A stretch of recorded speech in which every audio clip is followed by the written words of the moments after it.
Aboriginal and Torres Strait Islander viewers are advised that the following program may contain images and voices of people who have died.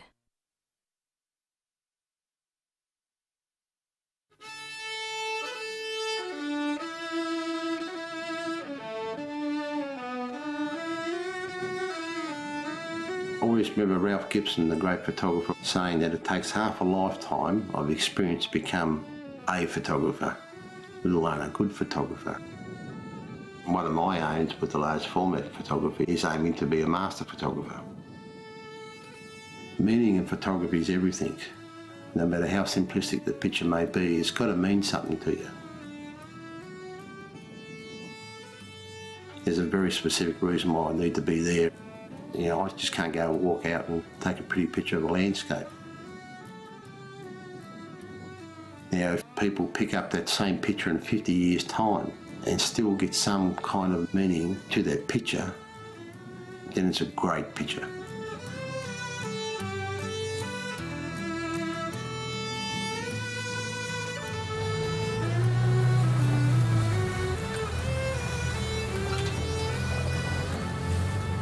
Photographers end up in the weirdest places. Jesus. What's happening there? Here you go. Here you go. Right, we're heading due south from Tema on the west coast of Tassie, through four-wheel drive country, heading towards Sandy Cape, a place where there are some petroglyphs, and hopefully we'll be able to find those today.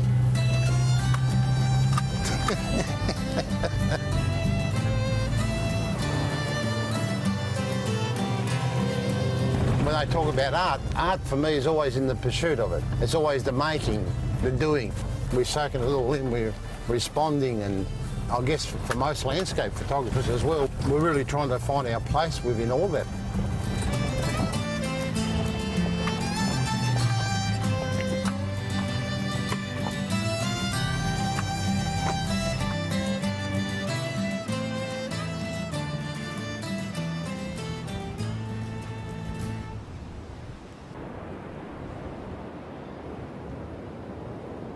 Right, this is an engraving, petroglyph. So you're probably looking at something here. It's a couple of thousand years old. Very universal symbol in a way of what we commonly term it as meeting place.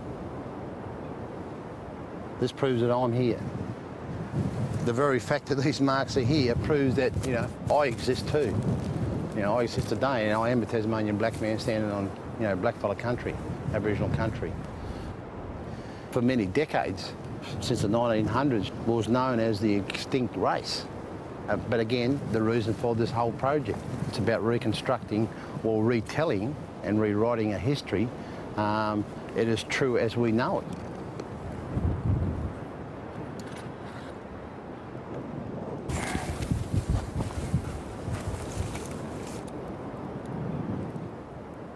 In the course of the project, we pick up on, you know, half a dozen very, very significant sites. You'll see a whole story starting to unfold.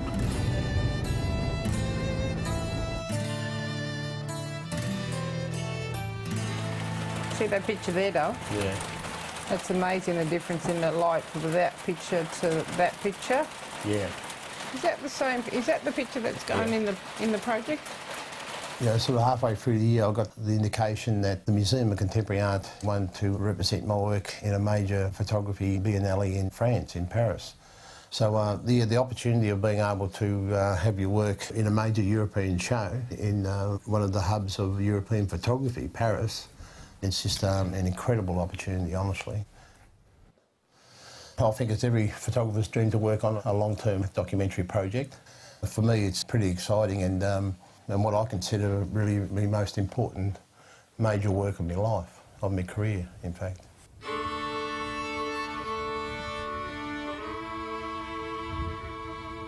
When I first began taking pictures, I was a teenager at 16. I was actually living in Melbourne.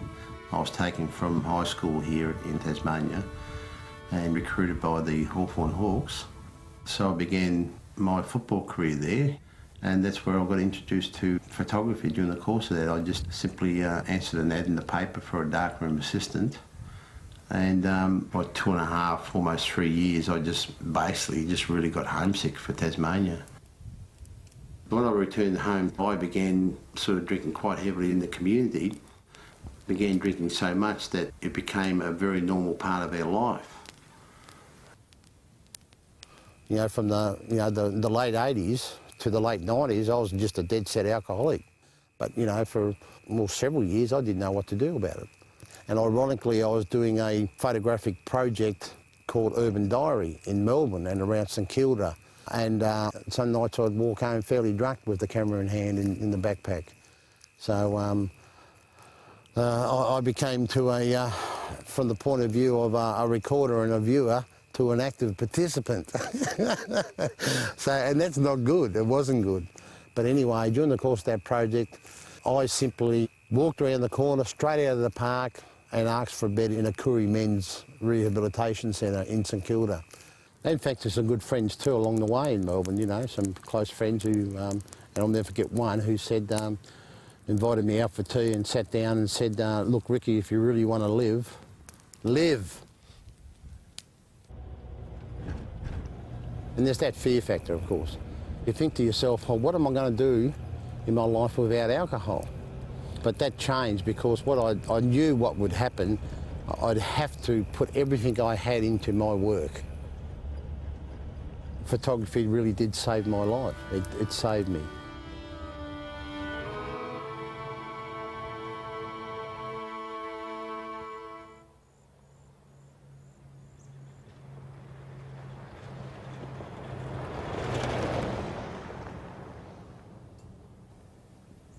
Vernon, Ricky Manyard, old man, how you going?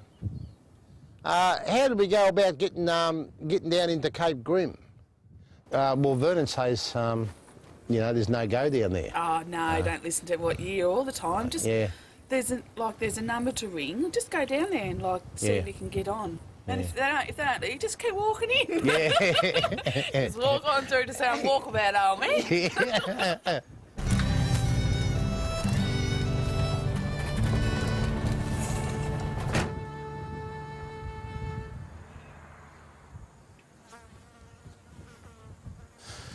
Just looking at some of the history here, originally set up as the Van Diemen's Land Company, which originated from London itself and time of invasion.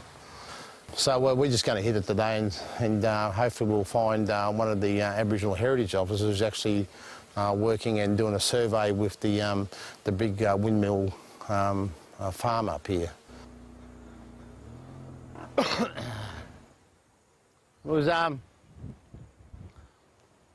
There's supposed to be a phone number up here. We're going to try and get into Cape Grim. I just rang Vernon. Where did you go this morning? No. So what we're doing is I rang Vernon and he said, oh, you won't have any trouble getting down in there. No, you won't.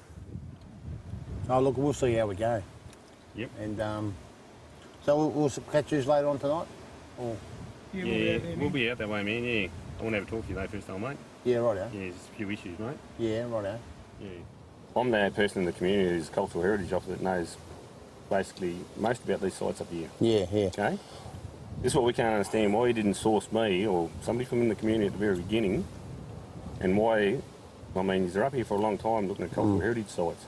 Why wasn't there a cultural heritage officer employed as part of the program? Well, we'll talk about it tonight. Yeah, these are good things to talk about. Yeah, because I mean, that's right. I mean, you do it for a living as well. We do it for a living. You know, that's you know, we have to respect that as well. Yeah, no worries. Right, mate. See you then, boys.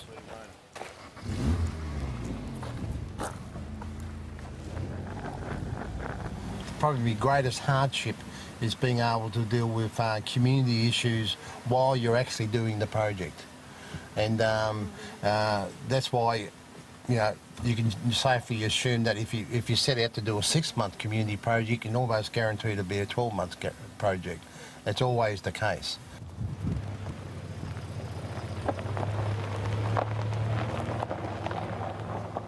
We're on the Woolnorth property now and we're heading into the security checkpoint. You see the big windmills? They're scattered everywhere, they're huge.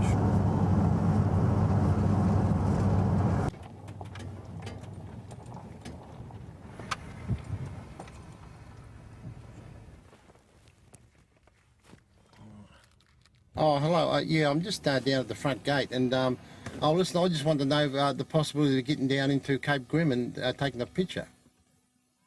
To reassure you, it's not about media or politics or anything like that.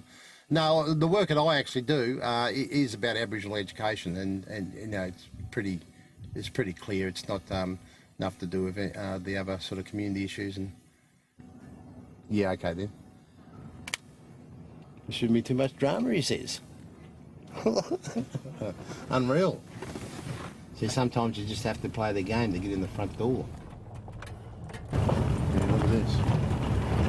Wow. When you're grown up with the oral history of this place and eventually getting here, which you thought you'd never be, again because of the big white land ownership, and us being denied access to this. So to be this close to a part of our history is pretty amazing stuff, really. You know, I'm 52 years old, and you know, I've just got here.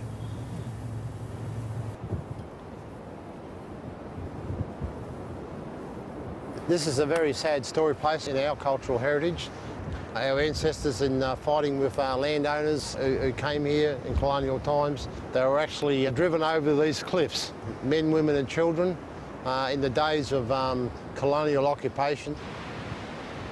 But looking over also onto Trefoil Island, where it's a much younger man, of course, some 25 years ago, used to come there and mutton bird, and even back to my father's day, used to come to the island, the same as his father, grandfather. So there's been hundreds of blackfellas has always viewed this place here, which we knew was always very special from standing over on that island there. So for hundreds of blackfellas, they've never ever been this spot here, certainly out of perspective of Cape Grim. I don't think we'll be able to get a picture in today, but it gives us the opportunity to come back tomorrow and maybe bring my wife Anita and the heritage officers and a couple of the young fellows down to the site, so it might work out to be a good day tomorrow.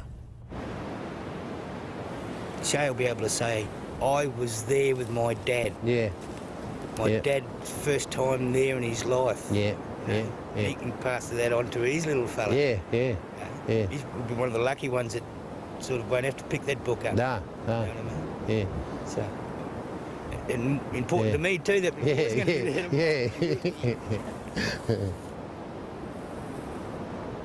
The landscape here is so strong within its spirituality, the energy is still alive here.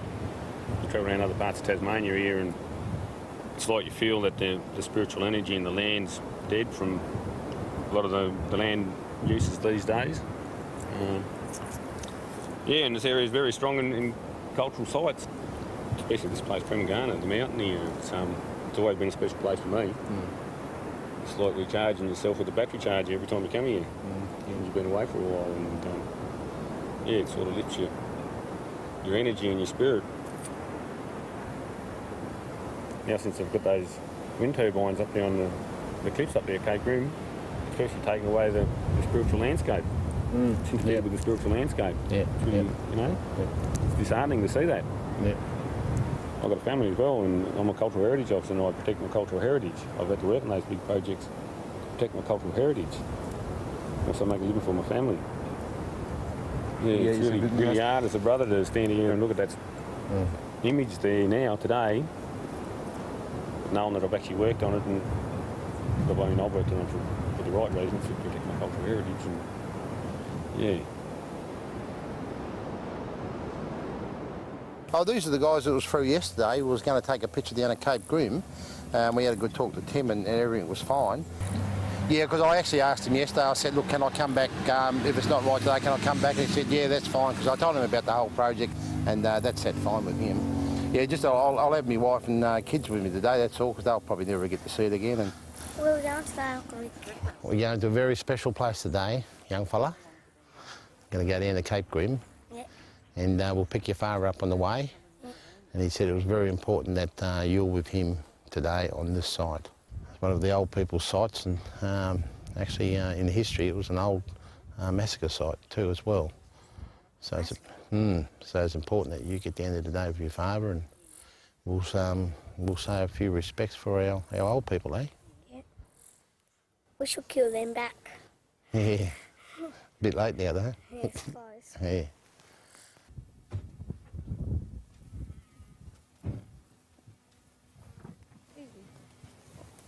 I think the whole time I've been here, Heritage Officer, mate, it's the second time I've been in here. We've been trying for years to get on this piece of land, and today, well, it's a very, very special day. One day I would like to see maybe a healing ceremony happen, you know, for the people that... That's definitely what's got to happen here. Were lost through being driven over the suicide cliffs, which is over the back from us. But, only time I've ever seen this is when I've steamed past here in a fishing boat.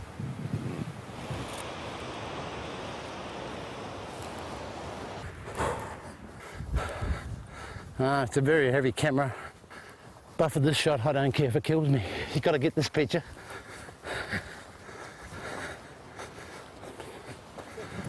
Oh, here, look there, look, on your left, on your left. You can see the layers up there, this is just one big bin site.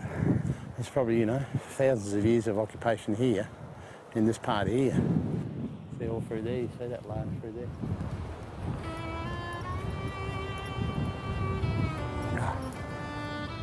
They're smoking it already.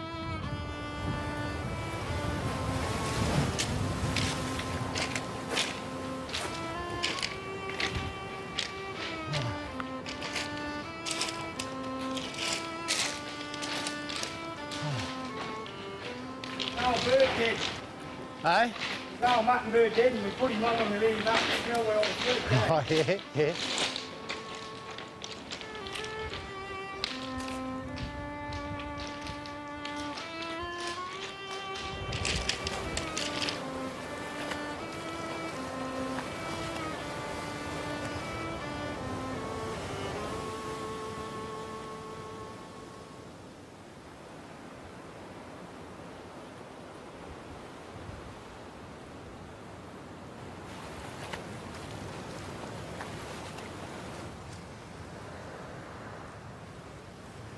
When we look at that cliff, that's where the story is.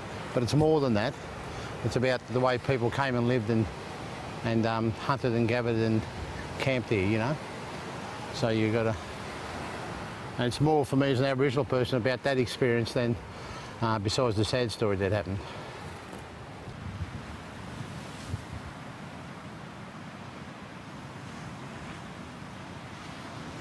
You hear me shot down? Here now, when I look at this scene, you see, I look at my ranges, I'm constantly pre-visualising in a way the tonality, you know, the nuances of light, so in thinking of that final print.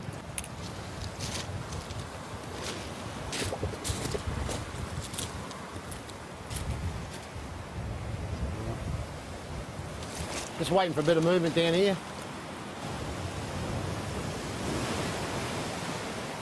Not too bad. Okay, that's done.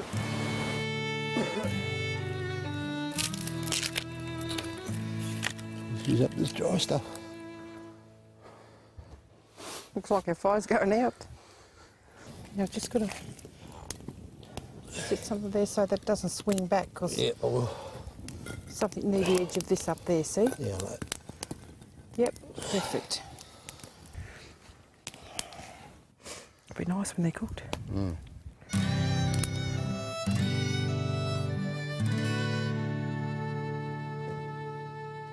Fixed time is up.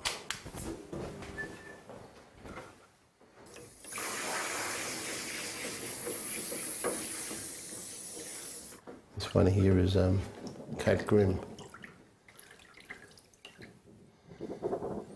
Beautiful, handling big film. Oh, shit. We've got a really very strange, very direct light leg happening in the sky here. Not in a streak like this, it's so unusual, I've never seen it. And this is where you start to get angry and start to get really frustrated and It's exactly the way I visualised it on the screen, on the ground glass, and what I wanted and what I was after. We can see that this is not going to be a printable fine print, even though I think it's, the rest of the course is a very, very nice. It's so disappointing. The pity of it all is that we won't have it for the Paris exhibition.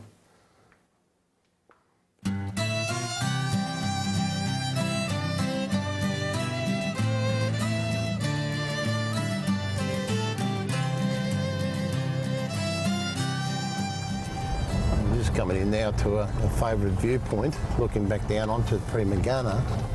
Oh geez, now look at all them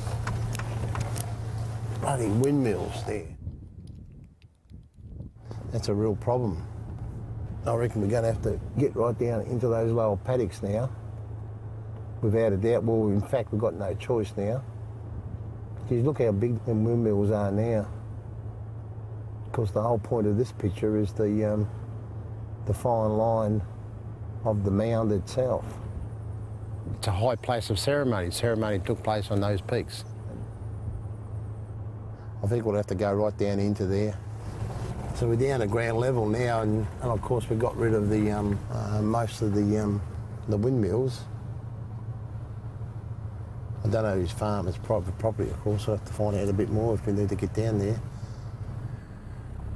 I think the best thing we're going to have to do is to go and ask permission, see if we can get a few paddocks down so we can get right in the middle of Prima Gunner Mound itself.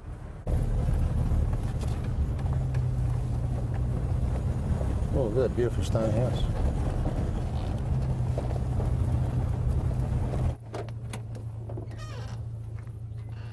Yeah, not really optimistic at all, but yeah, we've got to try things.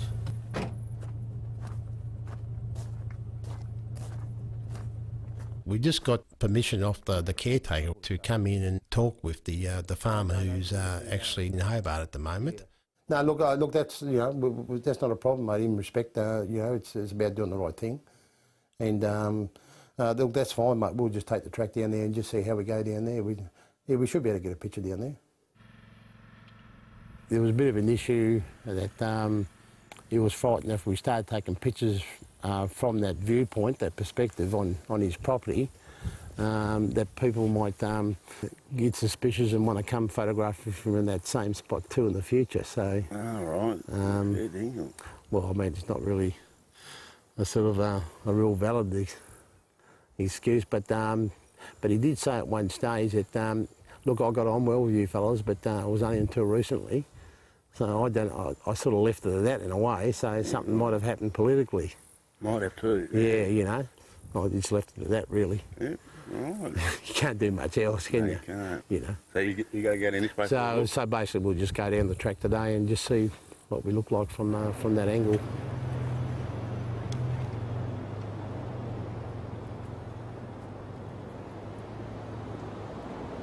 It's still not suitable because we're too far under the mountain to define the continued top line of the mountain. We're right underneath and we really can't shoot it from right down here. The only other peaks are over there, probably 200 metres from the track itself. Again, that's on the farmer's land, and probably even better is probably even back on that plateau over there. In fact, the ideal one, of course, would have been if it was at that 1 or 2 paddocks down on the southern side into the farmer's property. But of course, we didn't get permission for that off the farmer. Or just over this crest is that northern beach as well. So I'll go into that northern beach